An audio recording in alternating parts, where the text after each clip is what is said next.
Hello my dear champions. मैं राकेश जांगिड़ एक बार फिर से आरसी क्लासेस की इस ऑनलाइन प्लेटफॉर्म पर आपका बहुत बहुत स्वागत करता हूं।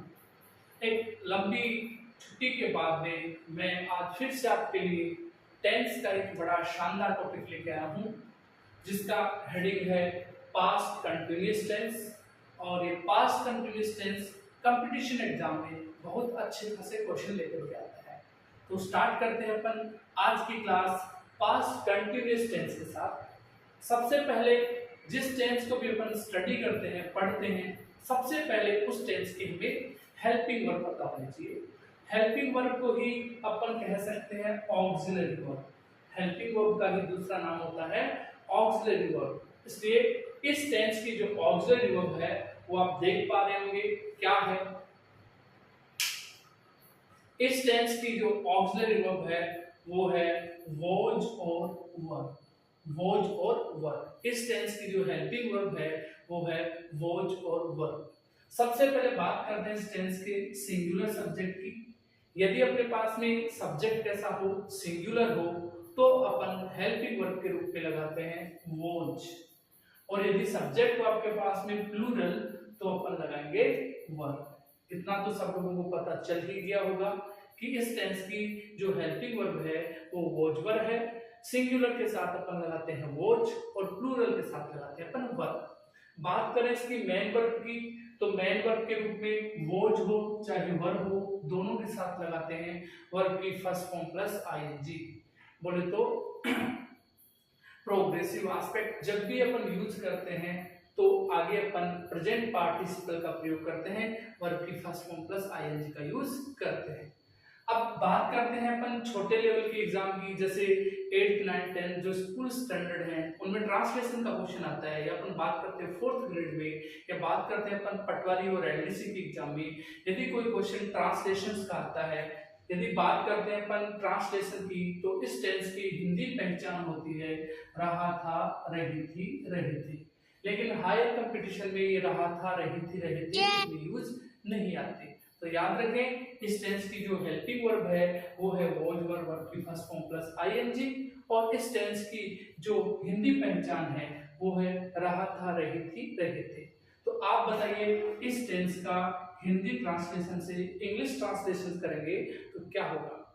सबसे पहले यदि अपने को अफर्मेटिव सेंटेंस बनाना हो तो सबसे पहले अपन लगाते हैं सब्जेक्ट के रूप में प्रिया। तो प्रिया को अपन लिखेंगे प्रिया। प्रिया सिंगुलर है, आप देख लीजिए सिंगुलर सब्जेक्ट है, सिंगुलर के साथ किसका प्रयोग होगा, वोज का। तो अपन लगा देंगे प्रिया वोज। अब प्रिया वोज हो गया। अब वोज के बाद भी वर्ब की फर्स्ट फॉर्म प्लस आईएनजी का यूज करेंगे। तो इसकी जो कार्य है, एक्शन है, वो लिख रही थी, इसलिए यहाँ पे लगाएंगे राइटिंग। राइटिंग एक बार देख लीजिए WRITE। राइट मीन्स लिखना। किसी भी वर्ब के यदि अंत में ई आ जाता है तो आईएनजी लगाते समय अपन ई को हटा के आईएनजी लगाते हैं, इसलिए आंसर होगा WRITING। ये सबके बेसिक लेवल की बातें हैं। प्रिया वाज राइटिंग स्टोरी। अपन बात करते हैं दूसरे वाले सेंटेंस की। बच्चे मैदान में क्रिकेट खेल रहे थे। इस सेंटेंस का जो सब्जेक्ट है वो है चिल्ड्रन। तो अपन लिख देंगे द चिल्ड्रन। चिल्ड्रन है प्लूरल, प्लूरल है बहुवचन है, तो अपन यूज करेंगे वर। एक्शन कर रहे थे, खेल रहे थे, तो प्ले का हो जाएगा playing. Children were playing. Playing क्या कर रहे थे, क्रिकेट, तो आप लिख देंगे क्रिकेट। और कहाँ खेल रहे थे वो मैदान में, तो आप लिखेंगे एडवर्ब है तो इन द ग्राउंड। इस टेंस की बेसिक बात कंप्लीट हो गई कि सबसे पहले हमने पढ़ा कि पास्ट कंटिन्यूअस टेंस है, उसकी हेल्पिंग वर्ब होती है वॉज वर्ब प्लस वर्ब की first form plus ING. Singular के साथ लगाते हैं वॉज, प्लूरल के साथ लगाते हैं वर्ब। बात करें अपन हिंदी पहचान की, तो इसकी हिंदी पहचान है रहा था, रही थी, रहे थे। सिंगुलर सब्जेक्ट होगा तो वॉज लगा देंगे, प्लूरल सब्जेक्ट होगा तो वर्ब लगा देंगे। प्रिया सिंगुलर है तो वॉज लगा दिया, और बच्चे प्लूरल है तो वर्ब लगा दिया। आगे स्ट्रक्चर आपको सबको पता ही है। ये था इस टेंस का इंट्रोडक्शन। अब बात करते हैं इस टेंस के यूसेज क्या क्या हैं। इस टेंस के प्रयोग क्या क्या है। तो एक बार अपन गौर करते हैं इस टेंस के यूसेज के बारे में। पूरा स्टडी करने वाले हैं आज अपन इस टेंस के बारे में। टेंस बहुत ही शानदार है, परीक्षा में अच्छे प्रश्न भी लेके आता है, तो आप बने रहिए इस वीडियो के अंत तक। देखिए, बात करें अपन पास्ट कंटिन्यूअस टेंस के यूसेज की। यूसेज ऑफ पास्ट कंटिन्यूअस के प्रयोग। पास्ट कंटिन्यूअस के प्रयोग के बारे में बात करें तो सबसे पहले इसमें जो रूल आता है वो है एडवर्बियल्स। एडवर्बियल्स पास्ट कंटिन्यूअस के जो एडवर्बियल्स हैं वो कुछ इस तरह से हैं। At that time, at that point, at that moment, then और दोज डेज। ये इस टेंस के एडवर्बियल्स हैं। एडवर्बियल्स बड़े ही आसान हैं, आप इनको एक बार देख लीजिए और इनको याद करने की कोशिश कीजिए। इतने में कुछ एग्जांपल्स यहाँ पे पेश किए जा रहे हैं। See, read a book, then at that time I play ludo, they work in a school, those days. सारे सेंटेंस को आप देखिए, पहचान कीजिए क्या पहचान आ रही है। सबसे पहले इस टेंस के यूसेज में अपने लिखा एडवर्बियल्स। इस टेंस के एडवर्बियल्स होंगे at that time, at that point, at that time, at that point, at that moment, then और दोज डेज। देन की स्पेलिंग है THEN, देन THEN, THAN ये THEN है, THAN, अंतर बताइए दोनों में क्या डिफरेंस है। THAN हमेशा कंपैरिजन करने के लिए काम करता है, कंपैरिजन तुलना करने के लिए, और जबकि देन वो टाइम एडवर्ब होता है, टाइम एडवर्ब, तब हिंदी में इसको बोलते हैं तब। अब बात करते हैं जो पहला सेंटेंस पढ़ा हमने, दूसरा पढ़ा, तीसरा सेंटेंस पढ़ा, उनमें एडवर्बियल्स आए क्या। पहले में एडवर्बियल आया देन, दूसरे का जो एडवर्बियल है वो है एट दैट टाइम, और जो तीसरे का एडवर्बियल है वो है दोज डेज।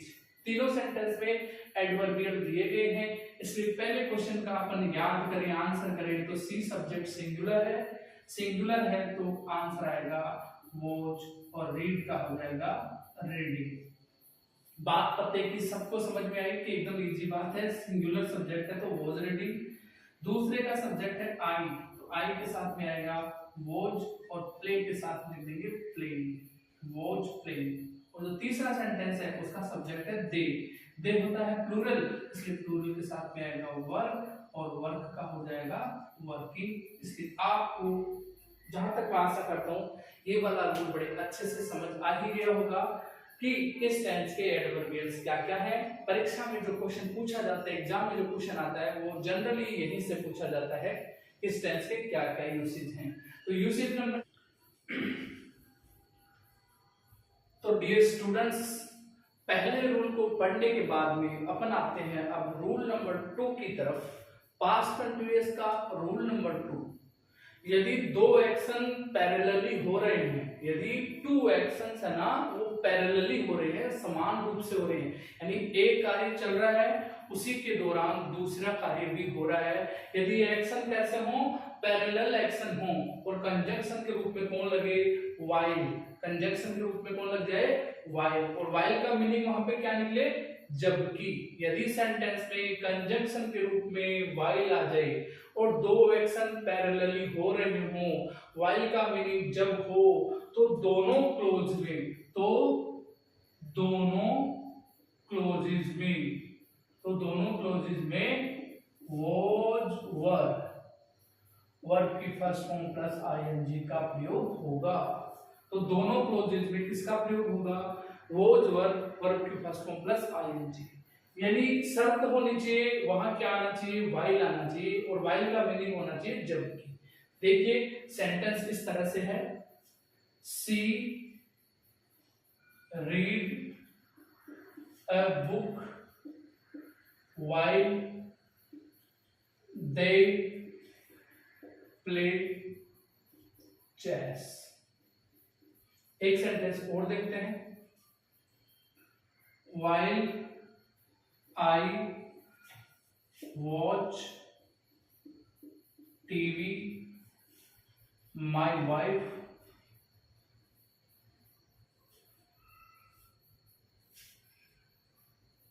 cook food. दो सेंटेंस आपको दिखाई दिए।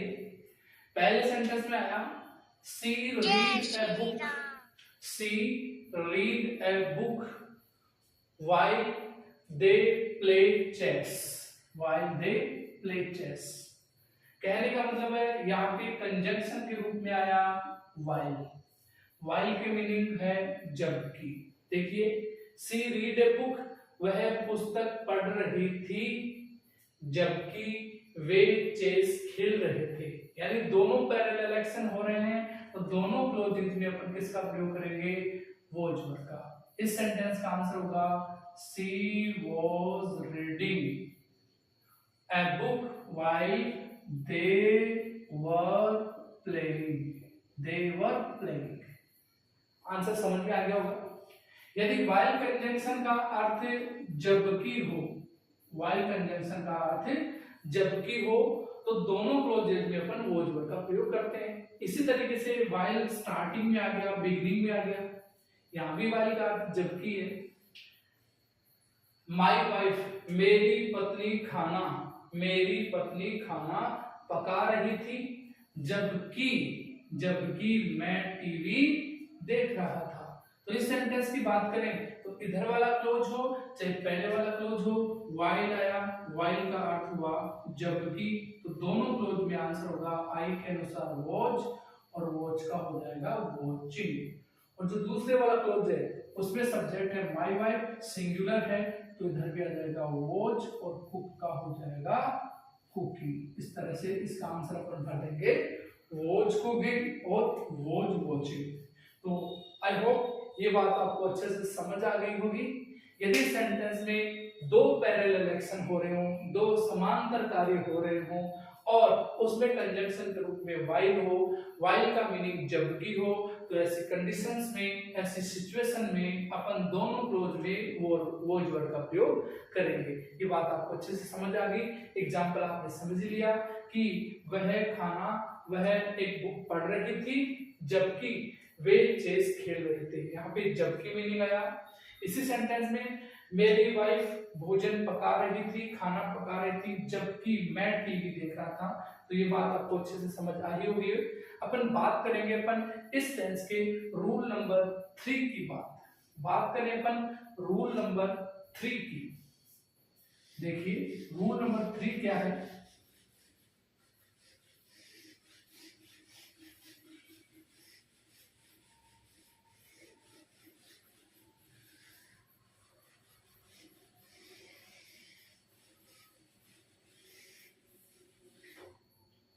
रूल नंबर 3 क्या है वो देखिए। रूल नंबर 3,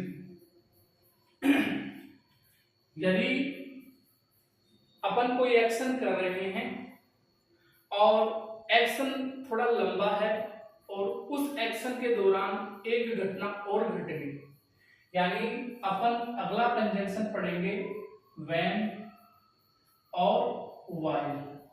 व्हाइल अभी पढ़ा था आपने, अभी व्हाइल फिर से आ रहा है। इन और व्हेन और व्हाइल का अर्थ होगा जब, यानी व्हेन और व्हाइल टाइम कंजंक्शन के रूप में हो, जब के मीनिंग में हो, तो आपको तो एज ए टाइम कंजंक्शन, इनका प्रयोग टाइम कंजंक्शन के रूप में हो, तो आपको याद रखना है कि यदि आप व्हेन और व्हाइल लगा रहे हैं और एक तरफ सब्जेक्ट के बाद ब्लैंक है और दूसरी तरफ भी सब्जेक्ट के बाद ब्लैंक है, तो आप ऐसी सिचुएशन में एक तरफ तो वर्ब की सेकंड फॉर्म या डिड प्लस डी1 का प्रयोग करेंगे और जो दूसरे वाला क्लोज है उसमें आपको वॉज वर और वर्ब की फर्स्ट फॉर्म के साथ आईएनजी का यूज करना है। ये बात आपको अच्छे से याद हो जानी चाहिए। यदि सेंटेंस में कंजंक्शन के रूप में व्हेन और व्हाइल हो और व्हेन और व्हाइल का अर्थ हो जब, अब ये काम किसका करें, टाइम कंजंक्शन का, तो आपको एक क्लोज में वॉज वर वर्ब की फर्स्ट फॉर्म प्लस आईएनजी तथा दूसरे वाले क्लोज में वर्ब की सेकंड फॉर्म या डिड का प्रयोग करना है। एक एग्जांपल जो परीक्षा में कई बार पूछा गया, देखो my wife blank cut her finger when she cut vegetable। एक और sentence, the doctor hear an uproar when, या when की जगह पर लिख दी while he examined the patient। Example कुछ और भी हो सकते हैं, अभी हाल फिलहाल 2 एग्जाम्पल यहाँ दिए गए हैं और एग्जाम्पल की एक्सरसाइज है। जैसे टेंस पूरा हो जाएगा इसके बाद में 8 से 10-15 क्वेश्चन तक आपको एक्सरसाइज के रूप में इस टेंस का करवाया जाएगा। तो एक बार रूल्स को आप अच्छे से पढ़ लें जिससे कि आपको एक्सरसाइज करने में कोई समस्या ना आए। बात करें अपन इस टेंस की, देखो यदि सेंटेंस में अपन रूल नंबर 3 की बात करें, यदि सेंटेंस में अपने पास में कंजंक्शन के रूप में व्हेन और व्हाइल हो और वो दोनों एक्शन कर रहे हैं टाइम कंजंक्शन का और दोनों का मीनिंग है जबकि, तो एक वाले क्लोज में वॉज वर्ब प्लस आईएनजी आना है और दूसरे वाले क्लोज में वर्ब की सेकंड फॉर्म आनी है। यदि सेंटेंस निगेटिव हुआ, इंट्रोगेटिव हुआ तो डिड का प्रयोग भी हो सकता है। देखिए सेंटेंस को, पहले सेंटेंस को पहचानिए। क्या आप पहले सेंटेंस का मीनिंग बता सकते हैं कि पहले सेंटेंस का अर्थ क्या है? क्या सेंटेंस का अर्थ कुछ इस तरह से है, मेरी पत्नी अपनी अंगुली काट रही थी जब सब्जी कटी, या मेरी पत्नी की अंगुली कट गई जब वह सब्जी काट रही थी। तो बताइए पहला एक लॉन्ग एक्शन कौन सा हो रहा था, कंटिन्यूअस एक्शन कौन सा हो रहा था, कौन सा कार्य पहले से ही जारी था? क्या सब्जी पहले से काट रही थी या अंगुली बीच में कट गई, या अंगुली काट रही थी या सब्जी बीच में कट गई? बड़ा अच्छा प्रश्न है, दोनों तरफ कट कट लिखा हुआ है। तो आप देख पा रहे होंगे कि लंबा एक्शन था वो वेजिटेबल का था, इसलिए इस वाले एक्शन की बात करें तो इस वाले सेंटेंस में तो अपन पढ़ेंगे वॉच और कट का हो जाएगा कटिंग। एक तरफ वॉच वर्ब भरा हुआ है तो आप जज कर सकते हैं दूसरी तरफ क्या आना है, वर्ब की सेकंड फॉर्म, इसलिए इस सेंटेंस का आंसर होगा कट। आंसर होगा my wife cut her finger, my wife cut her finger when, जब शी वाज कटिंग वेजिटेबल। बड़ा इंटरेस्टिंग क्वेश्चन था। इसी तरह का एक क्वेश्चन बोर्ड एग्जाम में आया हुआ है। ये क्वेश्चन, डॉक्टर ने अप्रोच सुना, या डॉक्टर ने अप्रोच, अप्रोच का मतलब कंटिन्यूअसली लाउड वॉइस, अचानक तेज आवाज उसने सुनी जब वह पेशेंट की जांच कर रहा था या जब उसने पेशेंट की जांच की। तो आप देख पा रहे होंगे इस सेंटेंस में एक्शन कौन सा कर रहा था पहले डॉक्टर, क्या वह अप्रोच सुन रहा था या वह एग्जामिनिंग कर रहा था? पहला एक्शन कौन है जो कंटिन्यूअसली चल रहा था? आपके अकॉर्डिंग पहला एक्शन शायद एग्जामिनिंग कर रहा होगा, ये बात एकदम सही है। कंजंक्शन के रूप में कौन आया, व्हाइल। व्हाइल का मतलब यहाँ पे क्या है, जबकि। डॉक्टर ने एक तेज आवाज सुनी जब, व्हाइल का मीनिंग है जब वह मरीज की जांच कर रहा था। तो इसके अकॉर्डिंग यहाँ पे एक्शन कंटिन्यूअस तो वॉच और हो जाएगा एग्जामिनिंग, वॉच एग्जामिनिंग। और जो दूसरा एक्शन है आपका उसमें हो जाएगा वर्ब की सेकंड फॉर्म, तो हियर की सेकंड फॉर्म होती है हर्ड, उसने आवाज सुनी जब वह पेशेंट की जांच कर रहा था।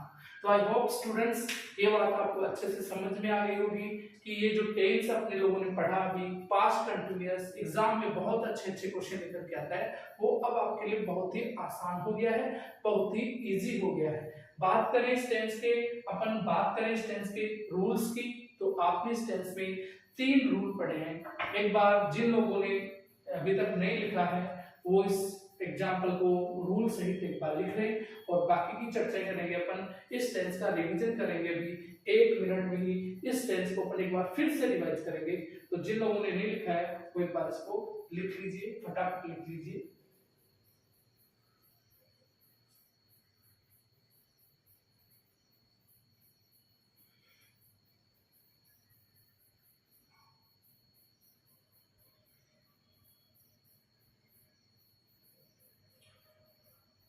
शायद आप लोगों ने इसे लिख लिया होगा।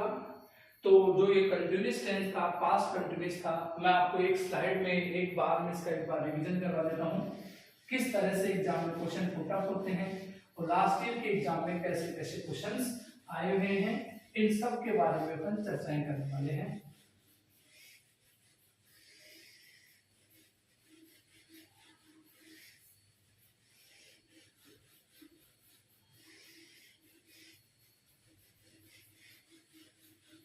सबसे पहले ये टेंस जब हम लोगों ने स्टार्ट किया था तो सबसे पहले इस टेंस की ऑक्सिलरी देखी थी।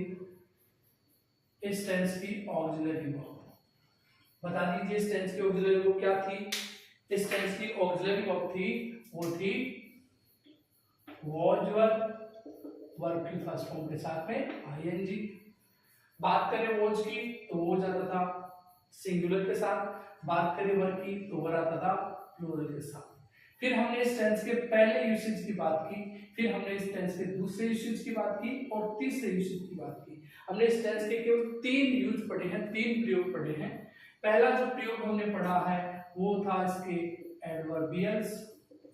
तो डियर स्टूडेंट्स बता दीजिए इस टेंस के एडवर्बियल्स क्या क्या हैं? याद होगा आपने, eight that time, at that point, at that moment, at that moment, at then और those days। रूल नंबर 1 के एडवर्बियल्स की बात इस तरह थी। फिर आपने पढ़ा two parallel actions with while, और वाइल का मीनिंग आपने लिखा जबकि 2 पैरेलल एक्शन हो रहे हैं और वाइल का यूज कर रहे हैं आप। यदि सेंटेंस में वाइल आ जाए, इधर सब्जेक्ट हो, तो इधर आप क्या यूज करेंगे? वॉज वर्ब की फर्स्ट फॉर्म के साथ में आईएनजी। इस वाले क्लोज में भी आप यूज करेंगे वॉज वर्ब की फर्स्ट फॉर्म के साथ में आईएनजी। ये वाला हो गया rule number 2, two parallel actions की बात हो गई। फिर आपने पढ़ा रूल नंबर 3, जिसमें आपने पढ़ा व्हाइल और व्हेन। ये भी दोनों क्या थे? कंजंक्शन, और इनका मीनिंग था जब, और ये थे टाइम कंजंक्शन, टाइम कंजंक्शन। यदि सेंटेंस में टाइम कंजंक्शन के रूप में व्हेन आ जाए या टाइम कंजंक्शन के रूप में व्हाइल आ जाए, सब्जेक्ट हो, तो आप एक तरफ भरेंगे वॉज वर्ब की फर्स्ट फॉर्म के साथ में आईएनजी, और जो दूसरे वाला क्लोज होगा उसमें आप भरेंगे या तो वर्ब की सेकंड फॉर्म या डिड प्लस वर्ब की फर्स्ट फॉर्म। आपने ये 3 रूल इस टेंस में पढ़े हैं। तो मैंने आपको बहुत ही अच्छे तरीके से ये बता दिया है। आप किसी कोचिंग क्लास में से पढ़िए, आरसी क्लासेज का ये जो आपको यूट्यूब चैनल सब्सक्राइब कर रखे हैं वो अन्य क्लासों से थोड़ा डिफरेंट रहने वाला है। बिना किसी कॉस्ट के आपको पूरा ग्रामर का नॉलेज है वो यहाँ दिया जाने वाला है। बस आपको जरूरत है केवल कंटिन्यूअसली मेरे साथ जुड़े रहने की।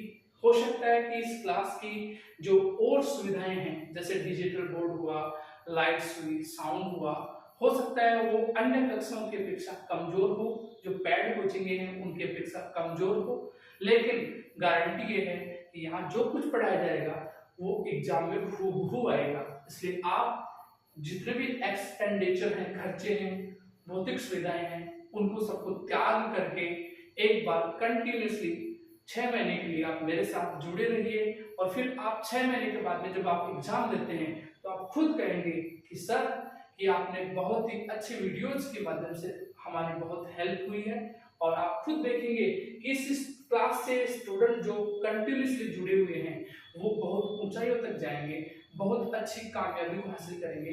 तो तब तक के लिए मेरे साथ बने रहिए। मैं आपका साथी राकेश जानी, आरसी क्लासेज के इस ऑनलाइन प्लेटफॉर्म को आप जरूर सब्सक्राइब कर लीजिए। तब तक के लिए जय हिंद, वंदे मातरम।